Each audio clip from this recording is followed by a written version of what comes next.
بہت ساری نشانیاں، اس میں سے ایک بہت بڑی نشانی اسلامی معاشرے کی ایک دوسرے کا احترام۔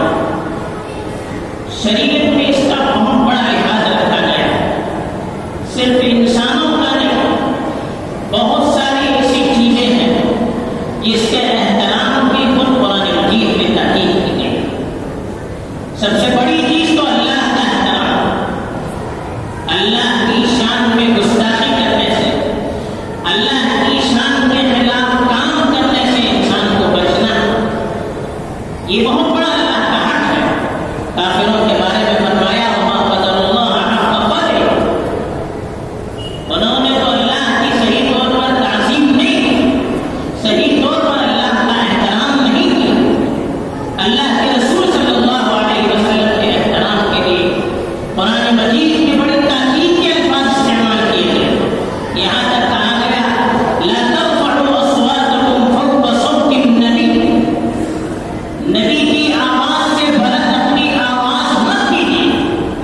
ولا تجهروا له بالقول كجهر بعضكم لبعض، آپس میں جیسے بڑی بڑی آواز سے آپ باتیں کرتے ہیں، نبی کے سامنے بات کرتے وقت بلند آواز سے بات نہیں کیجیے، آواز پست کر کے بات کیجیے۔ ان تحبط اعمالکم وانتم لا تشعرون، نتیجہ کیا ہوگا؟ آپ کو محسوس بھی نہیں ہوگا، آپ کے اعمال ضائع ہو جائیں گے، آپ کے غیر شعوری میں انجانے میں آپ کے اعمال ضائع ہو جائیں گے۔ نبی کی تعظیم، قرآن کی تعظیم کے لیے کہا گیا ہے، قرآن مجید کے اندر بھی کہا گیا ہے کہ لا یمسہ الا المطہرون، کہ قرآن کو پاک لوگ ہی چھو سکتے ہیں، پاک لوگ ہی اس کو پڑھ سکتے ہیں۔ آدمی جنابت کی حالت میں ہے تو قرآن پاک کی تلاوت نہیں کر سکتا، غلط حالت میں تلاوت نہیں کرنا چاہیے۔ قرآن کی جب تلاوت کی جائے وہ کہا گیا وَإِذَا قُرِئَ الْقُرْآنُ فَاسْتَمِعُوا لَهُ وَأَنصِتُوا، جب قرآن کی تلاوت کی جائے تو غور سے سنیے اور خاموش رہیے۔ یہ قرآن کا احترام ہے، قرآن کے الفاظ کا احترام ہے۔ قرآن کی تلاوت کے وقت کہا گیا کہ آپس میں باتیں مت کرنا، لاپرواہی سے مت بیٹھنا، خاموشی سے بیٹھنا، پوری توجہ سے قرآنی آیات کو سننا، اس سے سبق لینا، اس سے عبرت لینا، یہ قرآن کا احترام ہے۔ مساجد کے احترام کا احادیث میں بہت زیادہ اس کا احترام کرنے کے لیے کہا گیا ہے، خاص طور پر مسجد حرام کے سلسلے میں تو قرآن مجید نے خود کہا کہ فَلَا يَقْرَبُوا الْمَسْجِدَ الْحَرَامَ بَعْدَ عَامِهِمْ هَٰذَا، مشرکوں کے بارے میں کہا کہ یہ تو نجس ہے، یہ تو اپنے عقیدے کے اعتبار سے، اپنے اعمال کے اعتبار سے نجس ہے، اس سال کے بعد یہ مسجد حرام کے قریب بھی نہیں آئے، وہاں آنے سے ممانعت کر دی گئی۔ اتنا لحاظ، حرم کا اتنا احترام کہ اس میں شکار کرنے سے روکا گیا، غلط کام کے کرنے سے روکا گیا۔ وَمَن يُرِدْ فِيهِ بِإِلْحَادٍ بِظُلْمٍ نُذِقْهُ مِنْ عَذَابٍ أَلِيمٍ، اگر کسی نافرمانی کا اور غیر شرعی کام کا ارادہ بھی کرو گے تو کہا ہم بہت سخت عذاب دیں گے۔ ہر شہید کا احترام کرنا کہ اس میں غلط کام کو کرنا دور کی بات، غلط کام کے ارادہ کرنے پر وعیدیں سنائی گئی۔ ہر عام مساجد میں احترام کی قرآن مجید کے اندر تلقین کی گئی کہ آدمی جب جنابت کی حالت میں ہو تو مسجد میں مت پہنے، مسجد کے شور اور ہنگامہ نہ کرے، یہ کہا گیا۔ یہاں تک کہا گیا کہ مسجدوں کے اندر خرید و فروخت نہ کیا جائے، بزنس کی باتیں مسجد میں نہ کی جائے، یہ مسجد کے عادات کے خلاف ہے، مسجد کے احترام کے خلاف ہے۔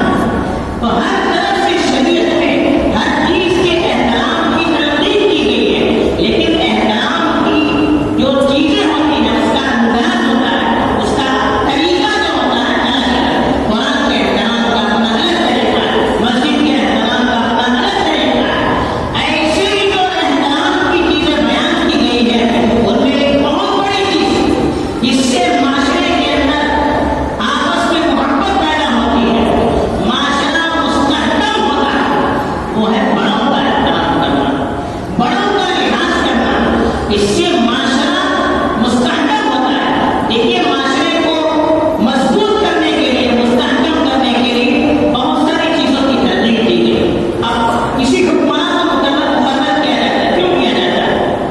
حکمران رہے گا تو لوگوں پر تو کنٹرول کرے گا. گھر میں باپ کو بڑی حیثیت دی گئی, شوہر کو بیوی پر حیثیت دی گئی. کیوں دی گئی؟ معاشرے کو کنٹرول کرنے کے لیے. ایسے ہی بڑوں کے آپس میں ایک دوسرے کا احترام کرنے کے لیے کہا گیا. بڑوں کا احترام اس کی بھی وجہ یہ ہے کہ بڑوں کا احترام کیا جائے گا تو معاشرہ کنٹرول میں رہے گا, معاشرہ مستحکم ہو جائے گا, اور معاشرے کے اندر پھر انتشار, بد انتظامی اور افراتفری کا ماحول نہیں ہوگا. تو اس لیے کہا گیا بڑوں کا احترام کرنا یہ بھی شریعت کا ایک جز. احادیث میں بڑے سخت اور تاکیدی الفاظ میں اس کی ترغیب دی گئی ہے. اب بڑے جو ہوتے ہیں اس کی قسمیں ہوتی ہیں. ایک تو والدین, یہ بڑے ہیں. ایک عمر میں جو بڑے ہوتے ہیں وہ بھی بڑے ہیں. ایک علم میں جو بڑے ہوتے ہیں وہ بھی بڑے ہیں.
کہ اللہ کے احترام کے اندر یہ بھی داخل ہے.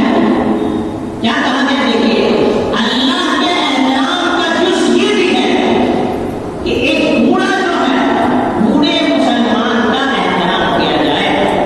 وہ بوڑھے مسلمان کا احترام کرنا یہ بھی اللہ کے احترام کے اندر داخل ہے. کتنی بڑی بات دیکھیے. وہ بوڑھوں کی ناقدری اللہ کے احترام کی ناقدری، اللہ کی شان میں مستحق ہے. اور دوسرا کام وحامل القرآن للغالب فیہ وللجامع، دوسرا شخص جو قرآنی علوم کا ماہر یعنی عالم دین شریعت کا ماہر، اس کے اندر وہ غلو بھی نہیں کرتا ہے، بدعت کا مرتکب بھی نہیں ہے، اور شریعت کی پامالی بھی نہیں کرتا ہے، بے عمل بھی نہیں ہے. ایسے عالم کا احترام کرنا، اس کی عزت کرنا، اس کی قدردانی کرنا، یہ بھی اللہ کے احترام کے اندر شامل ہے.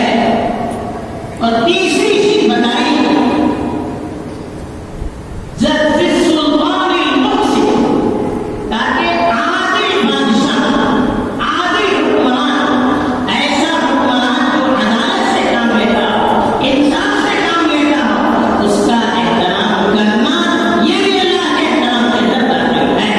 تو تینوں چیزیں اس حدیث کے اندر بتائی گئی. ایک تو عمر کے لحاظ سے احترام ہونا چاہیے. بڑے جب بات کرتے ہیں ان کے سامنے بات نہ کریں، اور ان سے اگر کچھ بولی جائے تو آواز بست رکھی جائے. ایسا نہیں کہ آپس میں بچے جیسے لڑ رہے ہیں، بڑوں سے بھی اسی طرح سے گستاخی سے باتیں ہو رہی ہوں. اس سے تو پھر معاشرے کے اندر کرپشن ہو جاتا ہے، معاشرہ منتشر ہو جاتا ہے، نظام بگڑ جاتا ہے. ایسے ہی علم کے اعتبار سے ان کا احترام ہونا چاہیے، ان کی بھی دل سے قدردانی ہونی چاہیے. ایسے ہی جن کو اللہ نے عہدہ اور مرتبہ دیا اور اس عہدے اور مرتبے کا وہ لحاظ کرتا ہو، اس کا بھی احترام ہونا چاہیے، ان کی بھی قدردانی ہونی چاہیے. ان کے سامنے باپ کے سامنے بیٹھے نہیں، ان کو بیٹھنے کا پہلے موقع دیں. کہیں جائے ان کو آگے بڑھنے کا موقع دیں. یہ ساری چیزیں عظمت کے اندر شامل ہیں. یہاں تک فرمایا ہے کہ اللہ کے رسول صلی اللہ علیہ وسلم نے سلام میں پہلے کرنے کی ترغیب دی ہے کہ جب آدمی جا رہا ہے کوئی سامنے آئے تو اس کو سلام کرنا چاہیے. لیکن